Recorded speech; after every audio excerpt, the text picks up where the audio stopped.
हरे कृष्णा। कैसे हैं आप सब लोग? आइए आज एक विषय पर चर्चा करते हैं। एक ऐसा ज्वलंत विषय जिससे हम लोग सभी परेशानी की स्थिति में रहते हैं, अर्थात धन का अभाव। धन का अभाव मतलब धन मतलब लक्ष्मी। एक बात हम बताते हैं कि लक्ष्मी जी का कार्य क्या है। वो निरंतर भगवान विष्णु की चरण सेवा में रहती हैं। निरंतर भगवान श्री नारायण के श्री चरण की सेवा में लगी रहती हैं। और जीव मतलब हम लोग सब ये चाहते हैं कि हमारे को लक्ष्मी मिले अर्थात धन मिले। धन हमारे पास आता भी है, लेकिन उस धन का करते क्या है? हम लोग अपने भोगों में इस्तेमाल करते हैं उस धन को, और ये भूल जाते हैं कि धन आता कहाँ से है। भगवान के श्री चरणों में से आता है, जहाँ पे निरंतर वहाँ पे उनकी सेवा करता है ये धन, मतार्थ लक्ष्मी उनकी सेवा रहती है। लेकिन हम धन चाहते हैं, लेकिन जब ये धन आता है तो हम इसको अपने भोग में इस्तेमाल करते हैं, ना कि भगवान की सेवा के लिए करते हैं।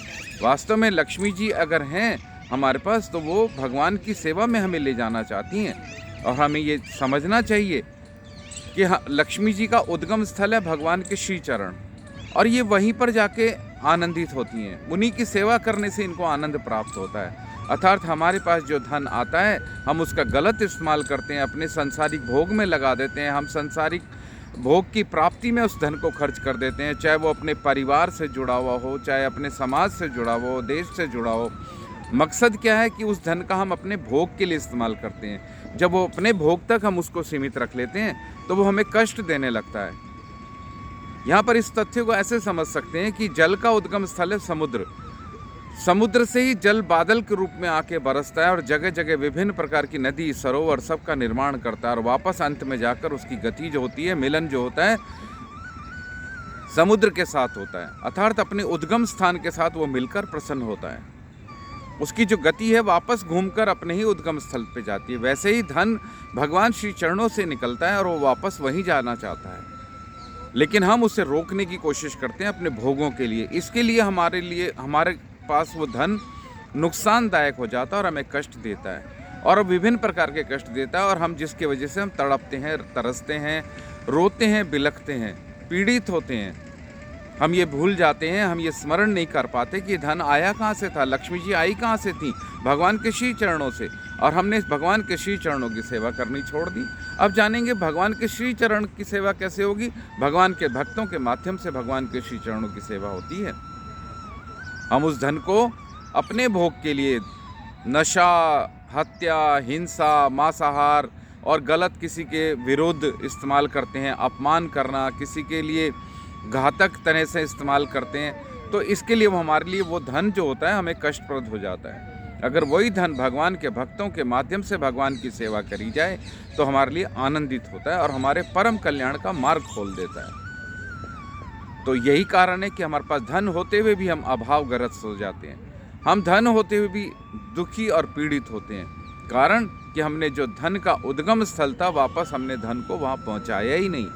जब लक्ष्मी जी वापस ही वहीं जाना चाहती हैं तो इसका मतलब है कि हमें संदेश देती हैं कि आइए भगवान विष्णु के श्री चरणों की सेवा में लगें। और कैसे लगें?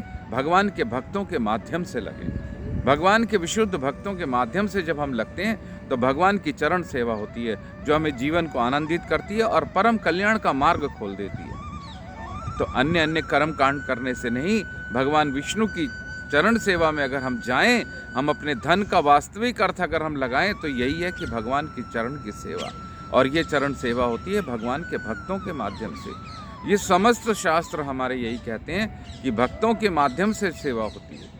अपने माध्यम से कोई सेवा करने की कोशिश करेगा तो वो दोषपूर्ण हो जाएगा, आपराधिक भाव हो जाएगा, कर्म का बंधन बन जाएगा। इसलिए भगवान के भक्तों के माध्यम से की गई भगवान की सेवा श्रेष्ठ होती है, उत्तम होती है, कर्म का बंधन ही काट देती है। तो इसलिए आपके पास धन है तो इसका मकसद समझें कि वो धन, वो लक्ष्मी वापस श्री भगवान के चरणों में जाना चाहती है, भगवान के श्री चरणों की सेवा करना चाहती है, ना कि आपके भोगों के लिए इस्तेमाल करके उसको केंद्रित, अपने पर केंद्रित करके रख लें, अपने पास संगठित करके रख लें। इसलिए हमारे पास धन आए तो हमें भगवान की सेवा में वो लगाना चाहिए और भगवान के भक्तों के माध्यम से। हरे कृष्ण, श्री राधे।